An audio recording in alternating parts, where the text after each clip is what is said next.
என்னுடைய தம்பி கௌதமன் அவர்கள் இயக்கியிருந்தார். அதை நேர்த்தியாக திரைக்கதை உரையாடல் எழுதி அதை கொண்டு வந்தவர் என்னுடைய ஆருயிர் இளவல் பாலமுரளிவர்மன் அவர்கள்.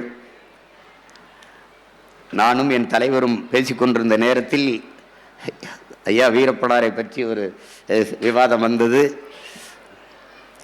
அவருடைய இறப்பை பற்றித்தான் தெரிந்து கொள்ள பேரார்வமாக அண்ணன் இருந்தார்கள். அப்போது எப்படி இறந்தாருங்கதா அப்போ நான் விளக்கி சொன்னேன். அதை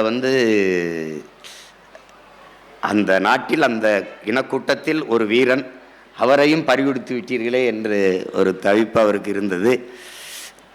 அப்போ அந்த நேரத்தில் அவரை பற்றி வரும்போது இந்த தொடர் வந்து கொண்டிருக்குதுன்னா நம்ம மக்கள் தொலைக்காட்சியிலேன்னு நான் சொல்லும்போது, ஆமாம் நான் நேரம் கிடைக்கும்போது அப்பப்போ பார்க்குறேன், எனக்கு பார்க்கல, நான் மொத்தமாக அந்த படைப்பை உங்களுக்கு பார்க்கும்படி செய்கிறேன்னு நான் திருப்பி வந்த பிறகு அதை மொத்தமாக வாங்கி அனுப்பிவிட்டேன். நான் அந்த தொடரை எழுதி தம்பி வா கௌதமன் இயக்குகிறார் என்ற தகவலை நான் அன்னைக்கு எங்கள் அண்ணனுக்கு நான் அதை தெரியப்படுத்தினேன்.